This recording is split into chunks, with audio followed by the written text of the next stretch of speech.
All right, let's commence episode 8 of the podcast, everybody. Episode 8, ready, and Jesus, maybe a little aggressive on my part, but incense, lit, coffee. Look, it's not purchased. I made it at home. Twink. Okay, work. Hello, everybody. Welcome back.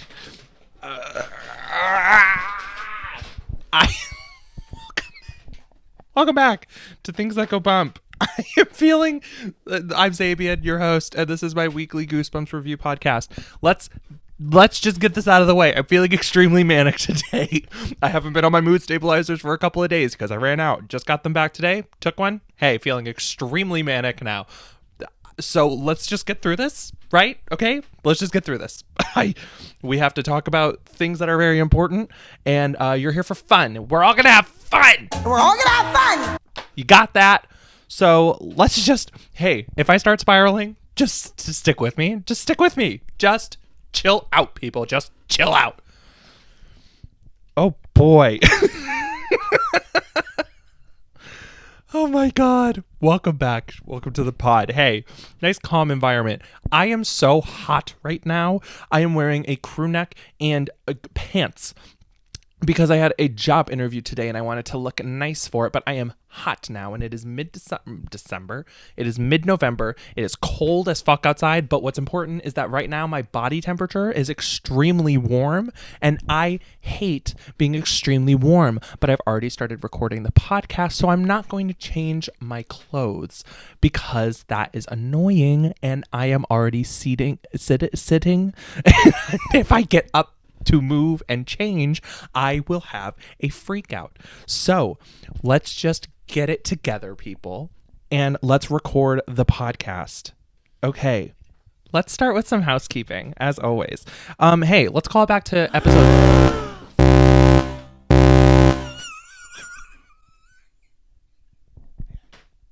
Should I stop? No, I can't. I can't stop. We've already started. Holy shit. In case anyone's wondering if you're maybe an audio listener, my computer definitely almost didn't just fall off my desk. Don't worry about it. Holy shit. I need to keep it together. All right. Let's do some housekeeping. Let's call it back to episode 6 to start with housekeeping. Hey, I now know that that's not how you pronounce Tucson, Arizona. Multiple times I said with my whole chest that they were from Tucson, Arizona. And I now know that's not how you pronounce it. The public education system failed me. I don't know how many times I can say that before people just believe me. Hey, me, kind of stupid. Where do you think that came from? And the thing is, I was like an A student when I was in high school in the public education system.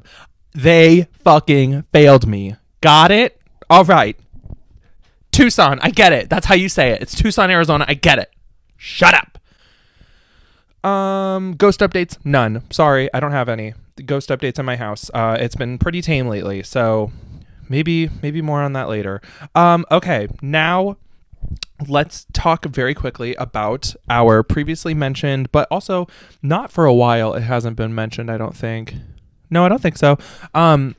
Let's talk about the Goosebumps cinematic universe government that we have established here on Things That Go Bump. I have made, if you are an audio listener, you better open the YouTube link that is in the description of this episode and watch this portion of the episode, or you are missing out on some great fun that the video listeners are about to get. I have made some extremely fun visuals for the Things That Go Bump cinematic universe government, and I would love to reveal them and share them, and later in the episode dive even further on them. So let's take a look. Editing Zabian, please, where the fuck are my pictures? Editing Zabian, please insert the images for the government on the screen here. So let's start with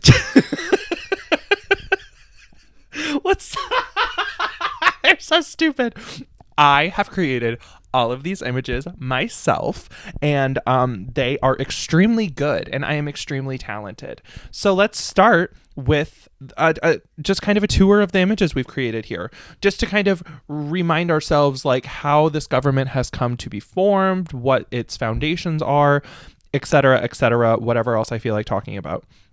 So here we have the government building. When you enter the Goosebumps universe, kind of like Barbie Land. When you enter Barbie Land, this is what you see. You see the Goosebumps government building. And if we would remember, this is based on the structure of the very first book in the series, Welcome to Dead House. So this is my interpretation of Dead House based on and inspired by the original cover of that book, which is an image of the house. So this is what we've created. This is this is the government building. We see I have a very nice flag in front of the house that says Goosebumps government. So yeah, that's the government building. I hope you enjoy this image. Now let's move on to our elected government officers, if you will. Should I start with the big kahuna? No, let's work our way up. So starting, we have... I haven't looked at these pictures in weeks. I'm sorry. Let's start with the Supreme Court. So as we could see, I only have elected one Supreme Court member from the antagonist that we've read about so far, and that is Flegg from The Beast of the East. So let me describe what is happening in this image for the audio listeners if you haven't already opened the YouTube video. So we have 2 rows of 4 seats available in the Supreme Court, and you know that this is the Supreme Court room because at the bottom, underneath one of the rows, it says Supreme Court ! And then it says we hate you with a heart, because it's true. We've already talked about this. The Supreme Court fucking hates us with love. And the only elected senator so far on the Supreme Court is Flegg, the Beast from The Beast of the East. So the rest of the seats are up for grabs, people. These antagonists better start working it out, because the other ones we've read about that have not been elected to anything so far, they were lame. We need to get some good ones in here to fill the Supreme Court, because Flegg can't do it on his own. Please, God, don't let Flegg do it on his own. He's a fucking idiot. All right. Moving on, we are moving up to the I almost said the vice principal. The vice president of the Goosebumps universe, Count Nightwing from Vampire Breath. So we are now inside of his office. We can see that Count Nightwing is laying in his coffin because he's a vampire. He has a little desk in his office with a little name tag that says VP Nightwing. And as we can see, there are bottles of vampire's breath amidst his desk. That's because it's his life source. It's basically his Red Bull. He's got some empty bottles on the floor because he's a lazy piece of shit, and he's got one on deck, one full bottle on deck waiting to be consumed when he wakes from his slumber. There's also a window with the curtains closed because he's a vampire. Duh. So that's Count Nightwing's office. And last but not least, moving on, we have the Oval Office itself being occupied by our current president, Carly Beth from The Haunted Mask. All right, so we have a desk for Carly Beth as well. The name tag says Pres CB. She's got a little cup with some pens because sometimes they have to write stuff down.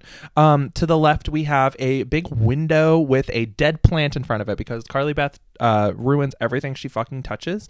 And on the right is, you may be confused by this image, this very clearly detailed, like I don't even know why I have to describe what it is, image. But it is Carly Beth's duck costume. Real Things That Go Bump lore fans will know exactly what this is, but this is the duck costume that Carly Beth's mother made for her, that she insisted on wearing the mask instead of wearing the duck costume for Halloween. And as we can see, this duck costume is hanging on the wall on fire. It is just always in a state of eternal burning because Carly Beth hates it so much, and she's so stupid and annoying. And she hates her mother as well. So the duck costume is on fire in her office, just as a constant reminder of what could have been.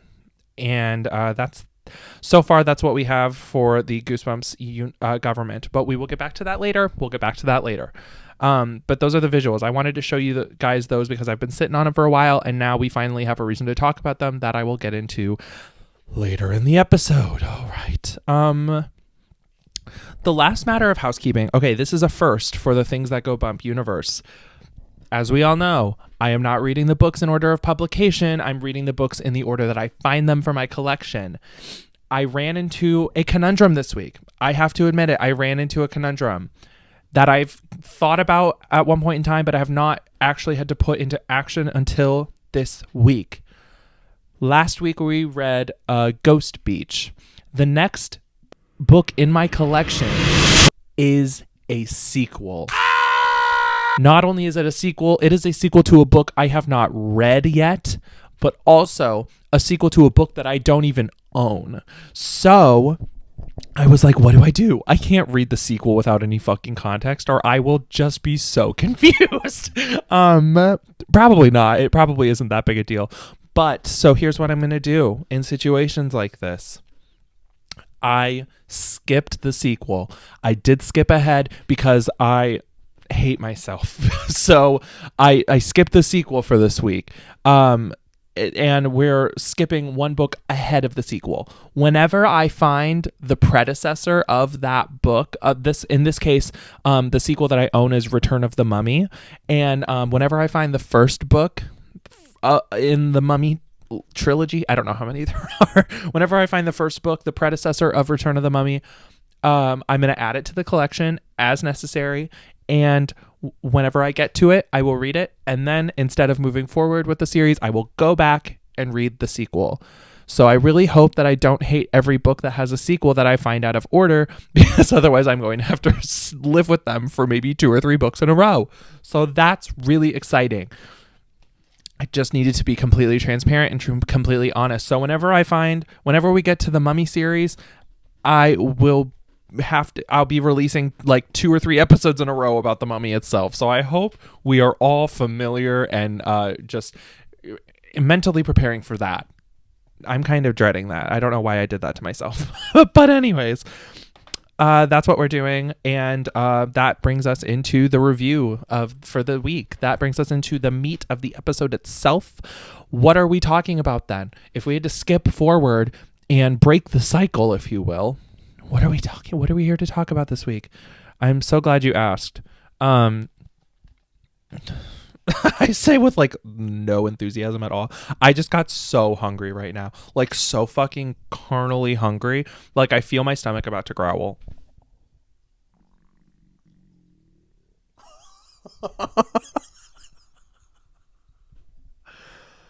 That was the most like disgusting display of humanity.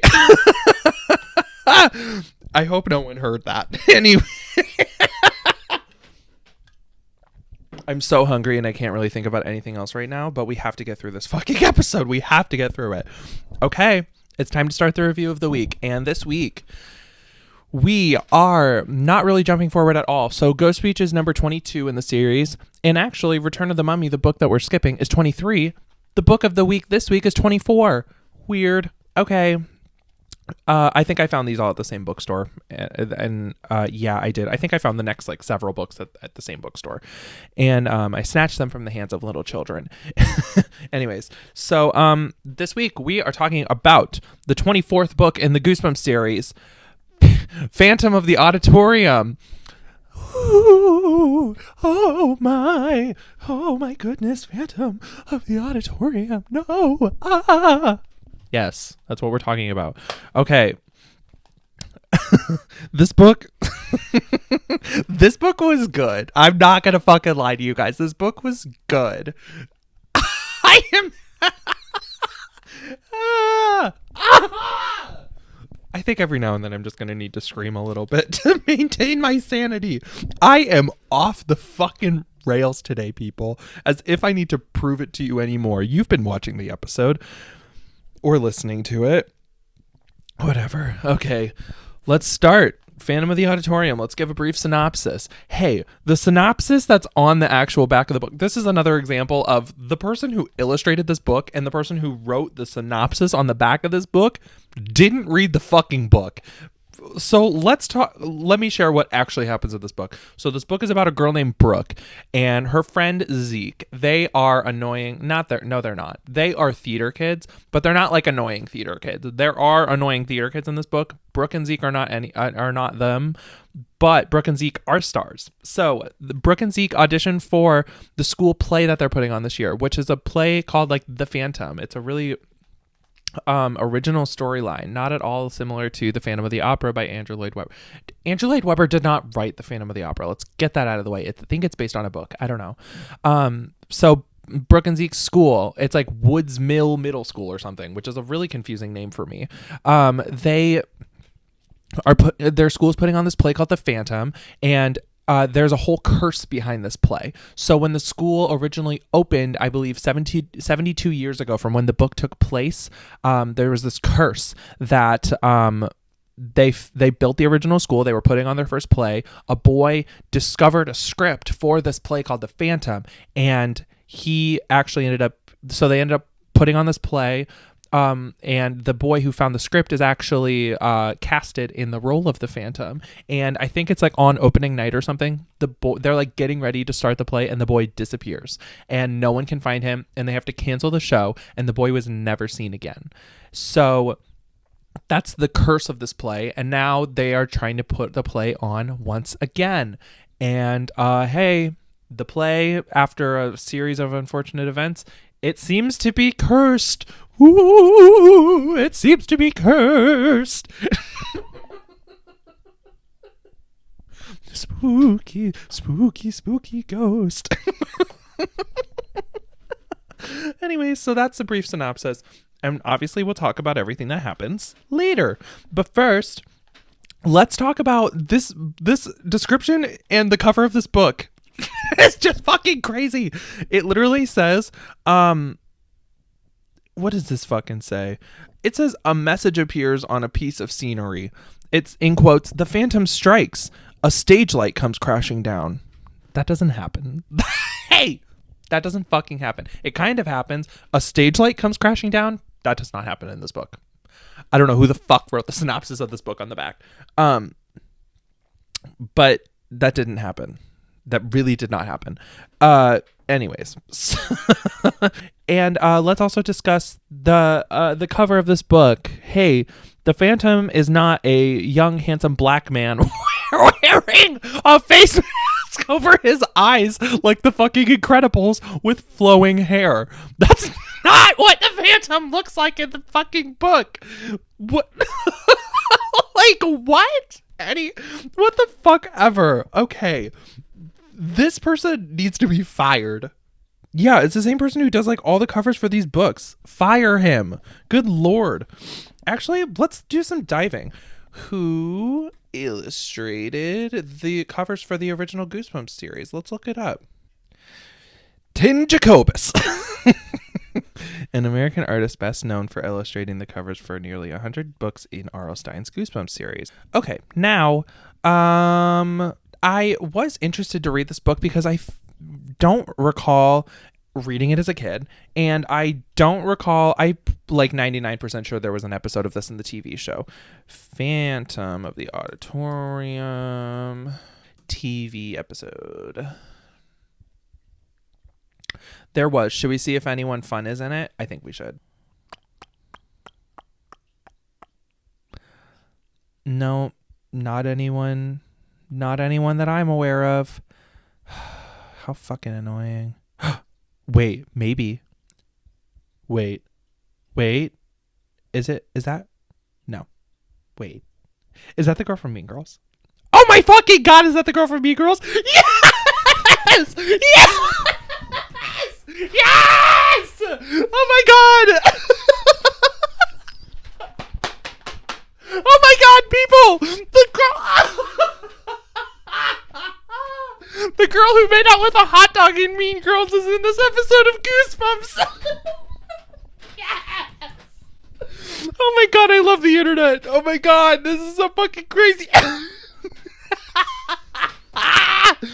Oh my God, I closed out of the tab because I was so excited. Holy shit. Wait, who does she play? Go back. Go back. Run it back one more time. Holy shit. Holy shit. Who does she play?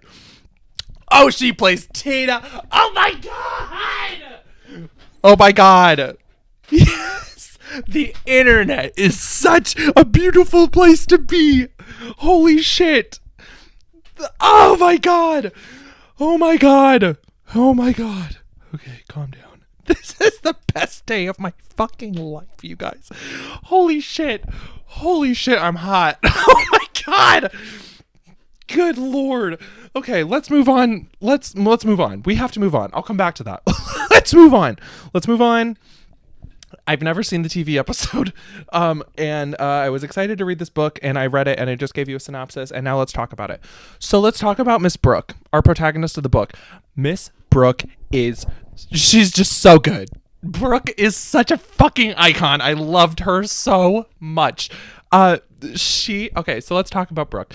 It's from her POV, but a lot of the book is spent with her friend Zeke, obviously. So Brooke and Zeke, they love scary shit. It's very like similar to kind of the dynamic between Freddie and his friend from Vampire Breath. I don't remember her name. I still don't remember her name after that. Anyways, they love scary shit. They refer to horror movies all the time. They watch scary movies all the time, and they do whatever they can. Oh my god. To scare each other, and they're just like pranksters. They're little like tricksters, and it's really fun. I loved Miss Brooke and Zeke. Also, side note, Brooke and Zeke are friends. They've been like lifelong friends. I think they are in 6th grade, so they've been like almost lifelong friends because their mothers met each other at a bowling league. This book was full of the weirdest fucking details about people. It's hilarious. They met at a bowling league. Hey, your moms are actually lesbians. I hate to break it to you, but if they met at a bowling league and then they became friends and now you guys are friends, they are lesbians. They are gay. Your mom is gay. What's that clip from a movie I haven't seen where she just walks up to the guy and goes, "You are gay." You are gay. That's me to Brooke and Zeke's mothers. They are gay. And if you have any questions for me on that, leave them in the comments below. And I won't be answering them because I don't need to explain myself there. Anyways, more fun facts about Miss Brooke. She is resourceful, and we are the same girls. She always wears 2 scrunchies on her wrist because you never know when you're gonna need to put your hair up. Me too, bitch. Me fucking too. I always have a scrunchie on my wrist. Miss Brooke gets it. She fucking gets it, except hers is like denim. And you know what? I made a denim scrunchie one time at a birthday party, I think. And I never wore it because I didn't know what I was doing and it didn't really turn out that well. But I made a denim scrunchie. So at my heart, at my core, I am Brooke from Phantom of the Auditorium. I was also a theater kid, but that's beside the point. What's important is that me and Brooke also love scary shit and scrunchies on our wrist. And then she is such a fucking savage too, because she just like shit talks internal monologue wise. She just shit talks her fucking like classmates, and it's so funny. But let's get back to it. Let's get back to that later. We stan Miss Brooke. We stan Brooke. So I've already explained the premise of the book. Brooke and Zeke audition for the play. They find out the cast list for the play. Now let's talk about what the play is about. It's about a theater owner named Carlo. He thinks that his theater is haunted, and he has a daughter named Esmeralda who has a boyfriend named Eric, and she ends up falling in love with the phantom that haunts her dad's theater. That's all we know about the play that they're putting on called The Phantom, I'm pretty sure. And hey, that's the exact same storyline as Phantom of the Opera, pretty much. I do not know how R.L. Stine didn't get sued for this book because, hey, that's almost exactly the fucking same. So let's talk about the cast list for The Phantom. So Carlo, the theater owner, is played by some kid named Corey Sklar. Hey, what kind of name is that? Who's Corey Sklar? Sklar. I do not know what the fuck R.L. Stine was on when he came up with the names for these characters in his books. But that's that. Esmeralda, Carla's daughter, is played by Miss Brooke, bitch. Miss Brooke got the lead in the school play. Yeah, she did, bitch. And the Phantom is played by Zeke. They both got the fucking leads in the school play, bitch. They better work. And Eric, Esmeralda's boyfriend, hey, we don't know. We never find out who is playing the only other character in this play. But that's funny as fuck. And then there's a crew. And the only people we know are on the crew. We know that it's being led by this bitch named Tina Powell. And Tina Powell is also Brooke's understudy for Esmeralda. And she's that girl that's like, you got this over me. I deserved it more. She's a cunt. Tina Powell is a cunt. And that's why I was so excited. Hot Dog Girl from Mean Girls played Tina Powell in the episode. That is everything. Okay. I feel extremely gay today. So Tina's understudying Esmeralda and leading the crew. And she's bitter about it. Bitter. And, the Phantom has an understudy too named Robert Hernandez. That's all we know about him. And then on the crew is another boy who during the story is like new to the school. It's this kid named Brian, and he eventually like kind of buddies up with Brooke and Zeke, and they go to the director of the play, who's their teacher named Ms. Walker, and they're like, hey, can he get a part? And she's like, no, join the crew. And he's like, yay, okay.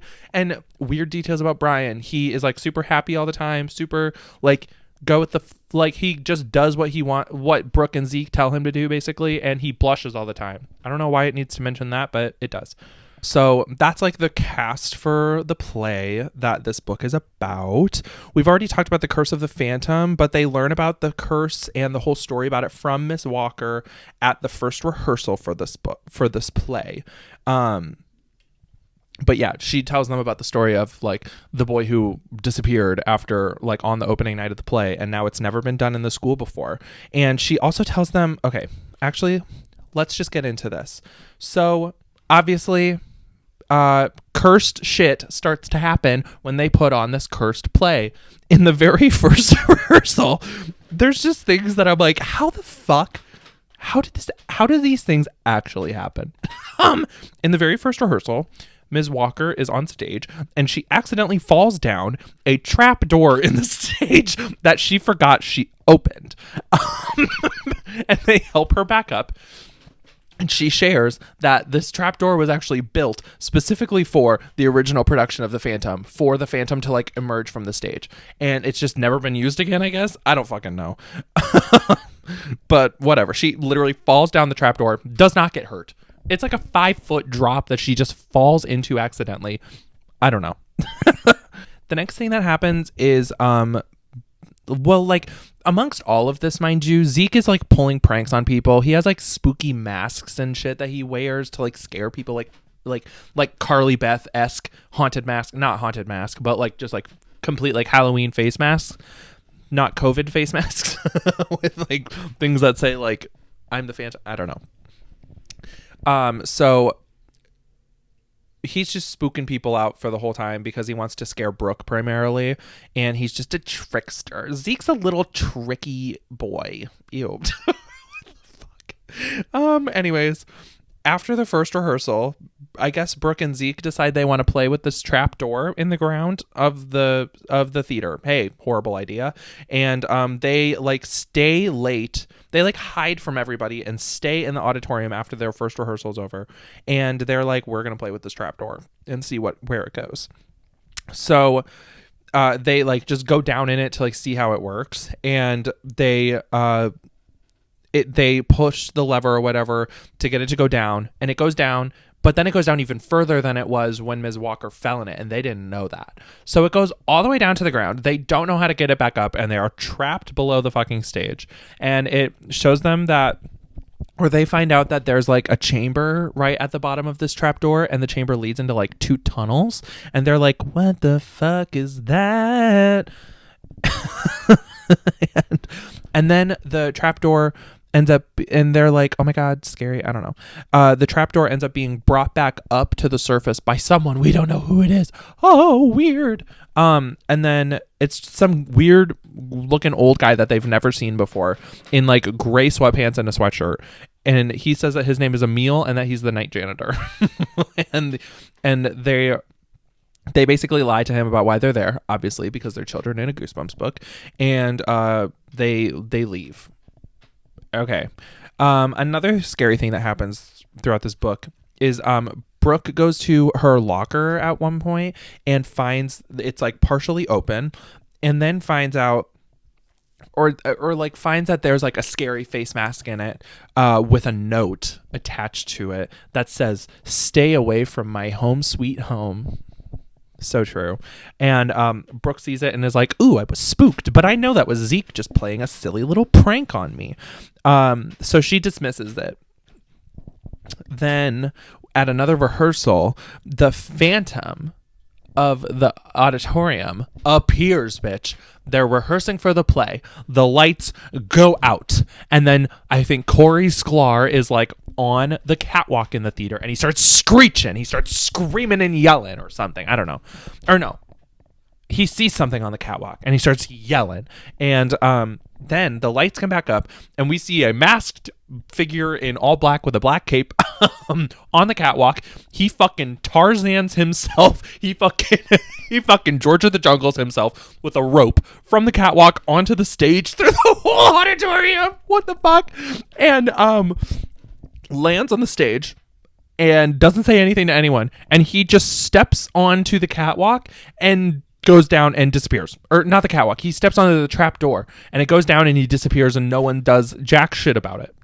And everyone just thinks it was Zeke. So they like go to the trap door and they're like, Zeke, come back up, but no one's there and he's gone. And then after that, after the rehearsal, Brooke's walking home and she sees Zeke and she's like, why the fuck did you do that? How did you get out of there? And he was like, I don't know what you're talking about. I was at a dentist appointment and I told Miss Walker I wouldn't be there. So that's spooky Phantom. Let's take a drink. Oh yeah. During another rehearsal, they're practicing and a masked figure like rises from the trap door.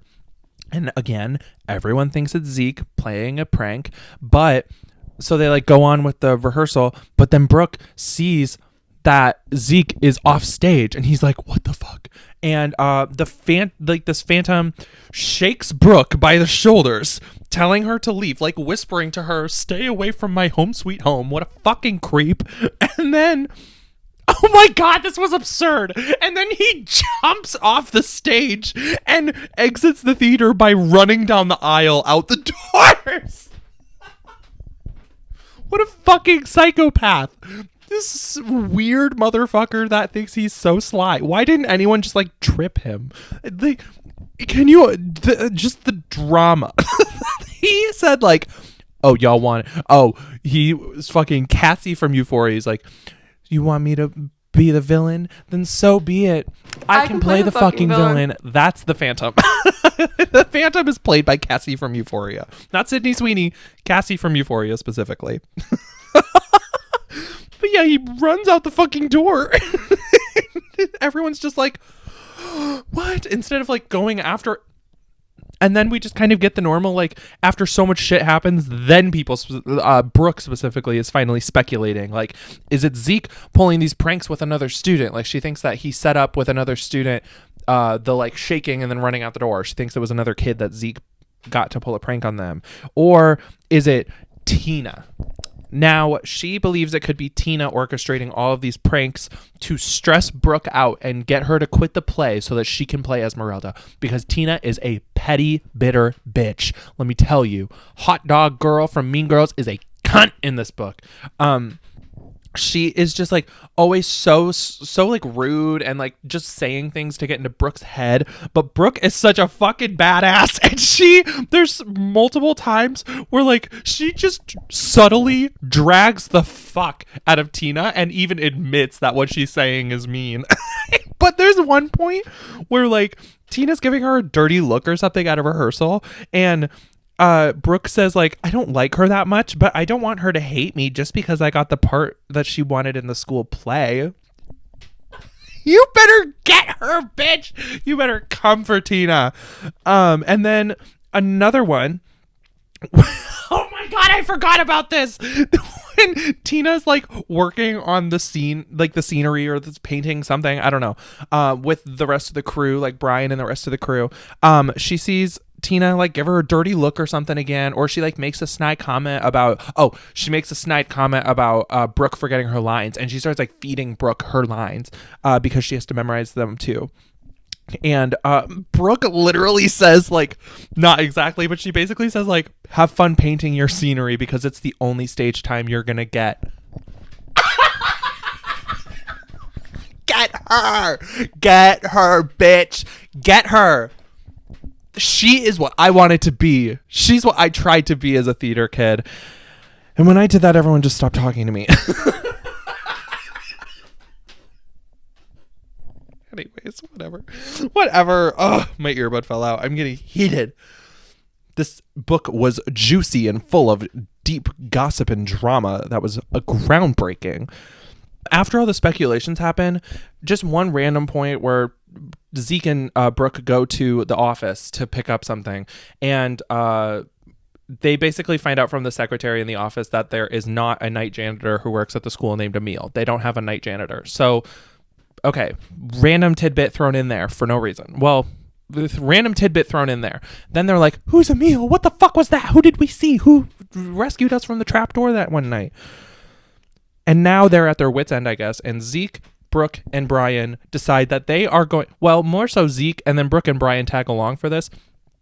They decide that they are going to break into the school after hours. They don't just hide around. They fully leave and then come back in the nighttime and break into the school by sneaking into a window. Okay, so this is basically because they try to talk to Ms. Walker about what they've seen, what they've experienced, and they're trying to defend Zeke and say like Zeke is not the one pulling these pranks because Ms. Walker's getting pissed at him. So it's basically like she doesn't believe their story, and then they decide they're going to find the Phantom for themselves. They break into the school, they climb through open window, and they decide to go back to the auditorium and look for this ghost haunting their auditorium, or this man haunting the auditorium alone.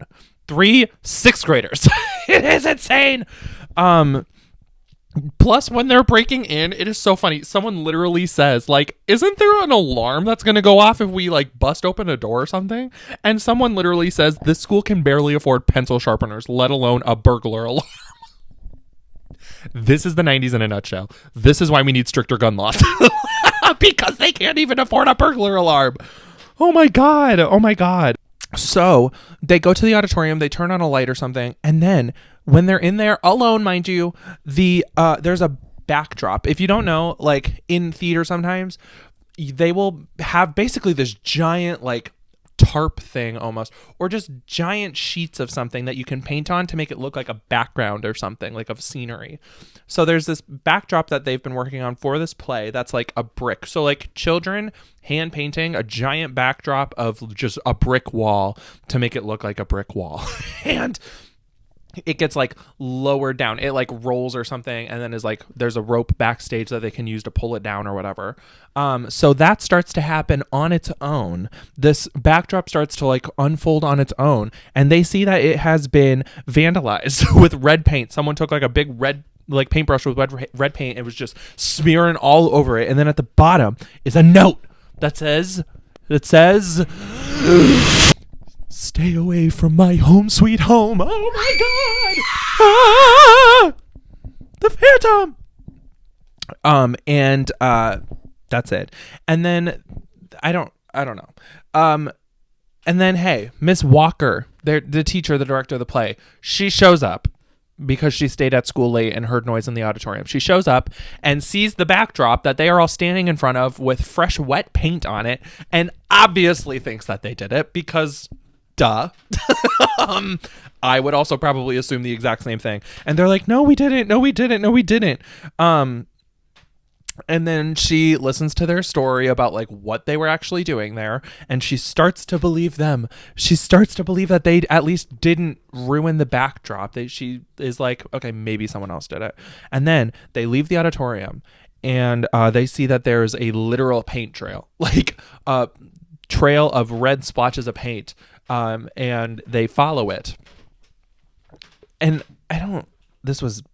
whatever. They follow this paint trail. It leads to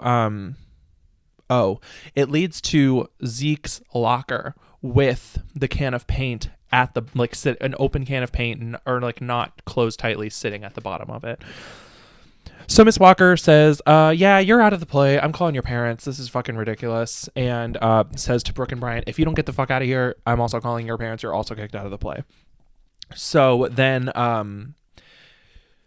they're like, bummer. And when they're leaving the school, though, when they leave the school, Brooke runs into fucking Tina Powell, who's sitting on her bicycle in the parking lot, and then starts approaching her when she sees Brooke coming out of the school. And Brooke's like, were you in the auditorium? And Tina was like, no, but you should probably go inside. It's cold out. You're gonna get sick for the play, bitch. God, Tina's such a stupid cunt. But it's just like, what was she doing there? Then it kind of jumps forward a bit in time. Zeke is no longer in the play. His understudy is taking over for him. It's now a week before opening night, and Brooke and Brian are having this moment where they realize, oh, there haven't really been any mishaps or any pranks being pulled since Zeke was kicked out of the play. And then literally 10 seconds later, Ms. Walker walks in for rehearsal, and she sees that her script has been completely glued together. And that, for some reason, really sets her over the edge, more than the fact that their whole backdrop was ruined, or that there's a full-grown man swinging like George of the Jungle into their auditorium, or running. Her priorities are whack. Let me just tell you that. But moments before this, we saw that Tina, over in the fucking corner, has a huge paintbrush of paint, or a huge bucket of, or not paint, a huge bucket of glue that she was using to cover some chandelier that they made. A chandelier? Come on. How did Andrew Lloyd Webber not sue R.L. Stine's ass for this book? Maybe he did. Let me look that one up real quick. Just looked up, did R.L. Stine get sued by Andrew Lloyd Webber? And literally, instead of showing me nothing, it looks like there aren't any great matches for your search. So I guess that is a no. Okay. So no, Andrew Lloyd Webber did not sue R.L. Stine for Phantom of the Auditorium. Anyways, so yeah, at that point, I'm just like, how did they not immediately suspect Tina doing that? Anywho, but yeah, so Zeke hears about this stupid prank and is obviously like, I wasn't even there to do it. That is just proof alone that I didn't do it, and I didn't do the rest of these pranks. So he decides that he wants to again try to find the Phantom on his own, or on their own, and just prove his innocence at this point.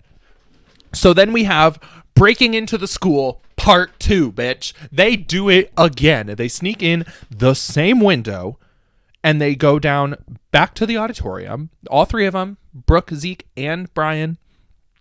And they all go down the trapdoor chute back into the dark chamber. That was gross.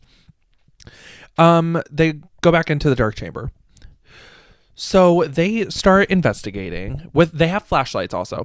They start investigating. Like I said earlier, this chamber breaks off into 2 tunnels, and they're like, well, let's just go down the tunnels and see if we can find the Phantom. I would be mortified if I was a 6th grader doing this. Horrified. They like scary shit. That's the whole point. And the whole, throughout the whole book, they keep teasing each other ooh, are you scared yet? And blah, blah, blah. And they are both actually scared, but obviously saying no. I would be so fucking terrified that I wouldn't. Who the fuck would do this? These kids are badasses. I love them. They start making their way down one of the tunnels, and then when they're so far down, they hear from down the tunnel from in the chamber the trap door starting to go back up, and they are fucking trapped down there. Oh my God, that was crazy. And then they go back and they see like the peg that's on the lower level to bring the platform down is like locked or jammed or something, so it won't work. So they are literally stuck down there. Horrifying. So they are just fucked because of that. And they're like, okay, well, we have nothing else to do. Let's go back down that tunnel. So they go back down the tunnel and they find a door. These kids are so stupid. They push open this bedroom door.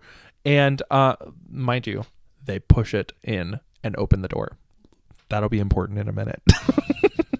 They push open the door and they go in and they see a bedroom, like they completely find a small bedroom decked out with like furniture, bookshelves with books, a record player. It's literally a fresh bowl of cornflakes sitting on a table. So like someone is there and they invade this space and eventually they see all this stuff. They're like, someone is like here. Someone's here living here. What the fuck? The Phantom's eating cornflakes in the basement of the theater? And eventually, the door shuts behind them and it locks them in. Except it's not the fact that the door is locked that is making them stuck in the room. It's the fact that they pushed the door to get in. So henceforth, you would need to pull the door to get it to open again so that you could leave. They spend like a minute pushing on the door to get it to open and it won't open. And then Brooke is like, wait, we pushed it to get in, pull it to get out, as if it's like a great discovery, like a huge trick or something. Like, no, you kids are just fucking stupid. Oh my God, that was hilarious. So yeah, Jesus Christ, you kids are stupid. They finally open the door and guess who's standing on the other side of it waiting for them? Emile. It's Emile. Emile from Ratatouille. He's standing the night janitor in quotes who doesn't exist. He's standing on the other side of the door. It turns out he is just a homeless guy living under the school. This was so weird and sad and disappointing to me. Like, this guy that they like didn't even really suspect as being the Phantom that much, that they've run into before, and like they never really questioned who he was again, even after they find out there's no night janitor there. They just rat out this homeless guy who needs a place to live, and he's living under the school. It was and then the kids hear the trap door going down again, and the whole time that they're there, Emile is just like, he literally just keeps saying to these children, you have ruined everything. You've ruined everything. And it's just like, oh my God, it was actually so heartbreaking for me. It's like, oh my God, he's just trying to live peacefully, secretly, but also like, at the same time, what a fucking creeper. An old man living under the auditorium of a middle school. Hey, you're a fucking pedophile. What the hell? That is actually really creepy. Now that I think about that more, that's creepy as fuck. Ooh, I'm thinking about it more. I don't like that. I don't like it. I take back anything I just said about like feeling remorse for Emile. I'm sorry that you're homeless, but that is fucking creepy. Ooh, I don't like that. Ooh, I don't like it. That is some lovely bone shit. Ooh. Oh, I hate that. I hate that. Hate it. Anyways, so then the kids hear the trap door from the chamber going back down. They hear it coming back down. They're like, holy shit, yes! So they escape Emile. And they run back down the tunnel and they go to the chamber. And who made the trapdoor go back down? Zeke's dad, who we have not met at all in this book. Zeke's dad is riding this trapdoor back down. And it was this whole thing of like, how did you find us? And his dad was like, well, you were supposed to be grounded, but you weren't there. So I figured you were at the auditorium. Obviously, why wouldn't you be at the auditorium? And then I saw the trapdoor, or I heard something. So I lowered the trapdoor. How did the dad know how to lower the trapdoor? This made no sense. Why did the R.L. Stine just not have the teacher find them again, rescue them from Emile, and that's that? And then, so yeah, Zeke's dad for some reason saves them, and they all escape. And then they call the police, obviously. And the police investigate the tunnels and say that within a matter of like minutes, mind you, because like Zeke's dad called the police before he went to the school, I think, and the police instantly show up and they instantly search the tunnels. They go to the room that the kids were talking about, and they're like, yeah, he's gone. All of his things are gone, like the books that were on the shelves, all the records that were there, they are all gone, but the basement door was like partially open a bit, so he's scattered. Actually, so fucking weird, but also like, that is some like To Catch a Predator shit. Ew. I really don't like that. That is so. What the fuck is R.L. Stine on? He has a homeless man living underneath the middle school, the middle school auditorium, with like children putting on a play. He has, he has children taking their shirts off and commenting on each other's bodies in their dad's exotic basement. What the fuck is R.L. Stine doing? These books are actually kind of gross sometimes. Whatever. That is all resolved. And then it gets to opening night, bitch. So everything goes well. Brooke says that everything goes well until the end of Act 1. At the end of Act 1, the Phantom emerges from the trap door with a bunch of fog surrounding him. And that leads me into the image for the day. Oh, actually, it doesn't. The Phantom emerges from the trap door, a bunch of fog around him. It's a really dramatic moment or whatever. And obviously Zeke got back the role. And so she's like, watching Zeke arise from the trap door.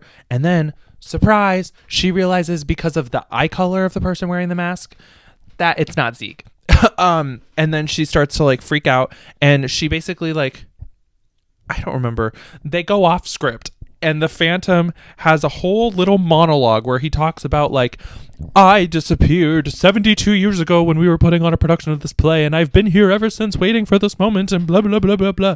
So it's actually supposed to be the kid that disappeared who was supposed to play the Phantom in the 72 years ago production. It's just so confusing. It was so confusing. So that's what I've portrayed in our image for the day. Editing Zabian, hey, put it on the screen. You know what to do. So yeah, remember earlier when I said that the illustrator of the cover of this book just didn't read the book? I say that because in this book, every time they see the Phantom, it is some guy in all black with a cape wearing like as far as I understood, a total like Halloween face mask that was like creepy and blue and green with maybe like a scar on it or something. And that's what he wears for the whole book. What the fuck is this knockoff Phantom of the Opera shit being worn by a young black adult? I don't get it. What the fuck? I don't know. That shit was weird. So yeah, I show him. He's sitting. It looks like rocks, but it is fog. Commonly misconstrued for rocks. He's standing in the cloud of fog, holding his cape, having his little moment. It says, "Stay away from my home sweet home," his favorite catchphrase, with some music notes because he's a little singer. This is his moment to shine. This is his time in the spotlight. So he gives this little monologue. He talks about how when he disappeared, he disappeared because he fell to his death in the trap door. Like Miss Walker. Hey, foreshadowing work. And so I guess at this point you're supposed to think that Emil was just dressing as the Phantom to get people to stay away from where he's secretly living under the auditorium. But then you find out that's not what's happening, or you find out, yeah, you as a reader are supposed to think it's Emil and that it's going to be over. But then this happens and you're supposed to be like, oh my God, so who's this? I guess. I don't know. Whatever. So yeah, amongst the crowd applauding, they eat this shit up. They eat his little monologue up. They love him. And while they're clapping and he's basking in the glory, Miss Brooke, savage fucking bitch, rips his face mask off, and he covers his face with his hands, and he's like, no, and he falls back into the trap door, disappearing. And then they close the fucking curtains, end of Act 1, and Zeke shows up in like a white t-shirt and jeans and basically says that he has been knocked out cold by someone for the entire play. And Like, what the fuck? Who's knocking out a child? Anyways, so they put on the rest of the play, I guess. They don't deal with this scenario right away. They put on the rest of the show. It's after the show. Everything else goes well, I guess. Zeke and Brooke are like out of costume before they leave the school. They go to Brooke's locker to grab something or something like that, and they see that someone has opened her locker ajar a little bit, and in it falls out, like they open it and falls out a old, like, dusty, crusty yearbook from 1920 from their middle school. And there's a bookmark in it, and bookmarked in it is a page that has an advertisement for the original production of The Phantom that says, like, it's going to be put on in the spring. And they see a picture for the first time of the boy who was originally casted, the boy that died, casted to play the Phantom and died, and they realize the photo, it's a picture of and they see the picture. So they open the yearbook, and it's an advertisement, and it has a picture of the boy who's playing the Phantom. The boy in the picture who's supposed to play the Phantom is their friend Brian. And that's how the book ends. That is how the whole book ends. It literally just says the boy was Brian. Work, plot twist, you better work. But also, like, I read that and I was shocked, but then I was like, so who the fuck is the Phantom? Because the Phantom is not a child. It's like a man, as far as I understand. So, like, who's the Phantom? So the Phantom's Brian, but Brian's been at rehearsals, and so, like, who is the actual Phantom that's been, like, swinging? I don't know. I don't actually know who the Phantom is. It's the ghost of Brian, but so Brian was a new kid, but where did Brian come? Because he was a new kid, but he's been there haunting a theater, and no one saw him. Like, what? I'm really confused. I'm really confused about what's going on here. But that's the end of the book. And as far as confusing as it was with the whole Emil story and then the Brian story, or just like plot twists or whatever, that was confusing as fuck. The, like, actual solution of the book, it's not even confusing in a way that I'm like, let's figure it out. It's confusing in a way that I'm like, I feel like I think R.L. Stine thought he served with this plot twist and, like, with the logistics of this book, but he didn't, because I don't understand what's happening. But, like, okay. And just comparing this book to most of the other ones that we've read already, this one was very different, and I really liked it. For once, this didn't take place, like, at a home. It didn't take place at someone's, like, living space. It wasn't family centered. It was very much like a group of children, like, experiencing all of this scary shit together with, like, a leader rather than a parental unit who just doesn't believe anything they're saying. You literally never meet a single parent of these children until the end of the book in the weirdest way possible. I think that was so stupid. I really think they should have just had Miss Walker find it, whatever. So yeah, you don't really meet any parents in this book, and the kids aren't all totally fucking insufferable. Brooke and Zeke are fucking iconic. I loved Brooke so much. She's so slay. I loved her.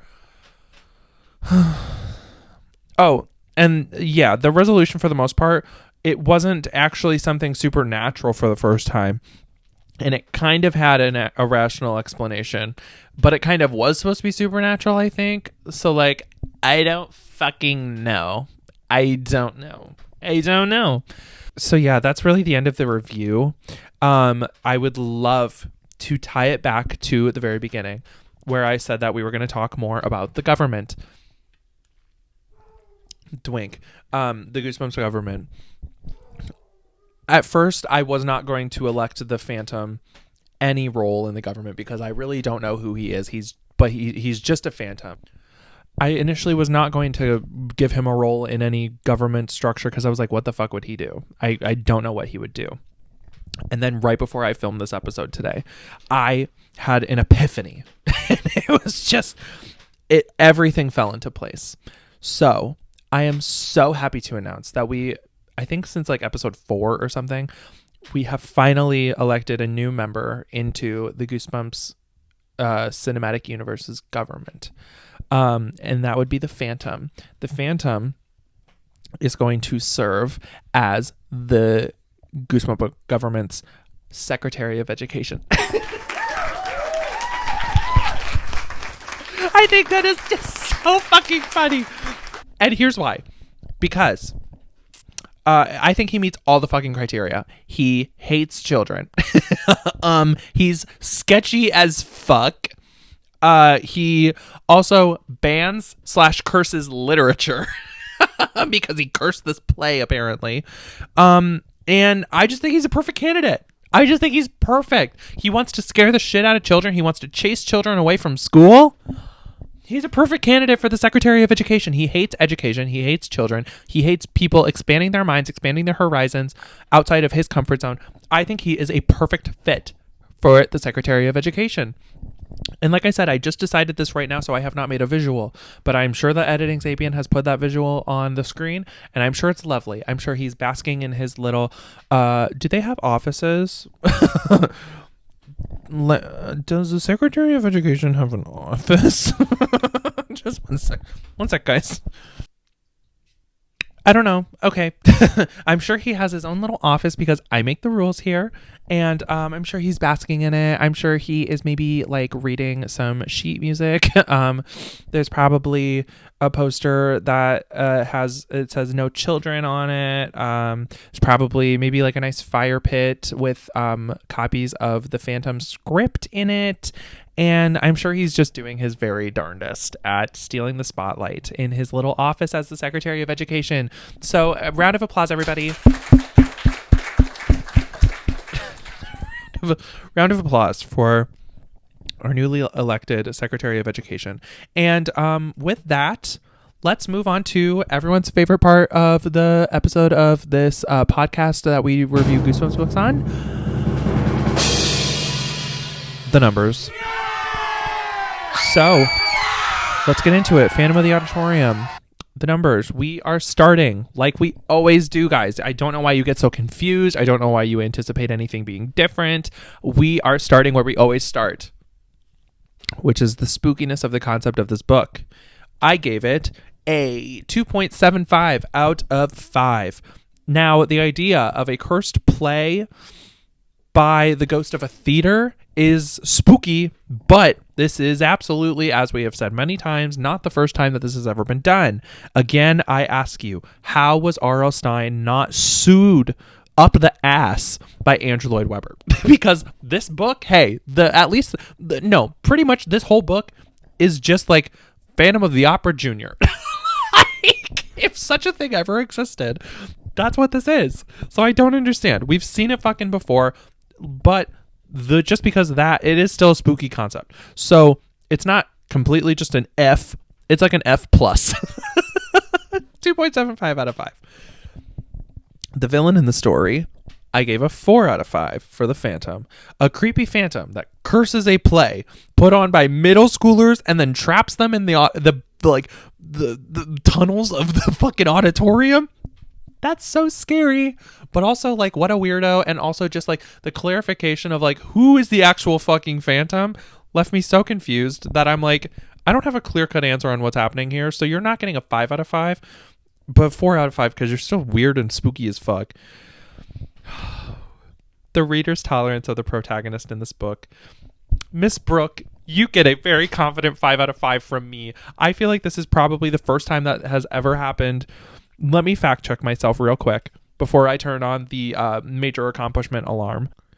Yes, it is official. Miss Brooke from Phantom of the Auditorium is the very first protagonist in these books to get a 5 out of 5 rating from me. Play the major accomplishment music. Do it again, do it again, do it again. I love Miss Brooke so much, bitch. She is a legend. I didn't find myself annoyed with Brooke literally at all. Not a moment in this book was I like, that was dumb or you're annoying. Never. And honestly, she is actually so extremely likable and so fucking funny. Like I said, when she was like reading the house down on Miss Tina, that was so funny. I found myself like laughing at shit in a children's book. It was so funny. Oh, love her. Miss Brooke, you absolutely, this is my statement as the dictator of the Goosebumps cinematic universe. Miss Brooke, you carried this entire book. Congratulations, Nikki. Nikki, congratulations. All right, moving on to the plot twists and resolution. I gave a 2.6 out of 5 because this shit was bad. The twist ending with Emil was pretty much what I predicted as soon as we found out that there was no night janitor, kind of. Like, I don't know, like, yeah, you think he's a phantom and then he's not, and it's like, well, yeah, no shit, that they discover that that's who's under the tunnel, in the tunnels or whatever. But yeah, the whole like storyline about him just being like a homeless guy looking for a place to live is sad, but then there's that undertone of like, ew, why are you under a middle school?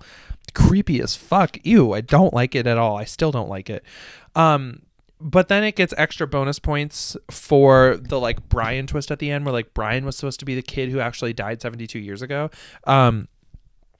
But like I feel like that was a really weird detail to throw in kind of for no reason, like maybe just to give this book a weird supernatural edge. But like there was nothing indicating, like I feel like in Welcome to Dead House, when you had, and even just the last book we read where there's like secret ghost children, it's like pretty obvious that they are ghost children. And in this book, I did not predict that about Brian at all. There was nothing really about him except for one part where it was talking about how he had like black paint on his hands. But I was like, that's probably because he's on the set crew. Like it's probably because he was painting this gray and black brick wall that we talked about earlier.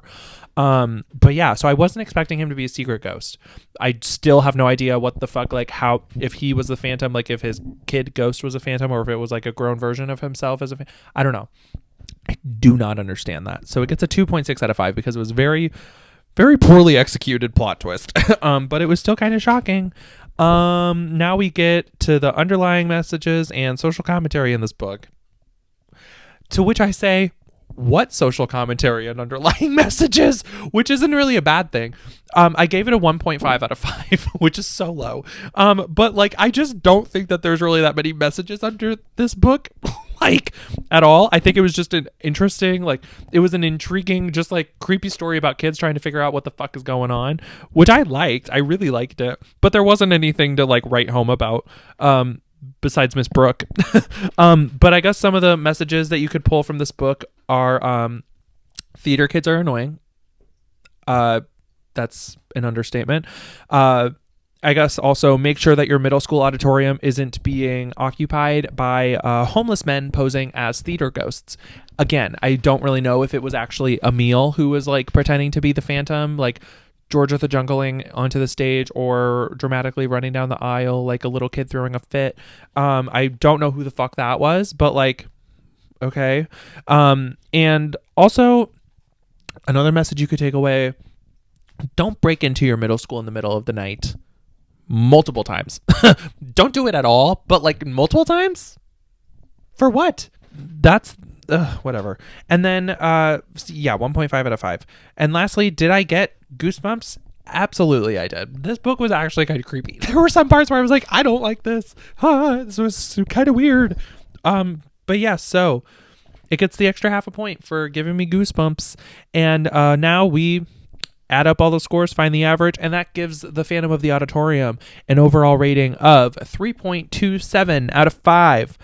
That puts this book on the McCandy Library's official ratings of the 62 original Goosebumps books. That puts this book in 5th place, right underneath Beast of the East, and it knocks Beware the Snowman down to 6th place, and so on and so forth.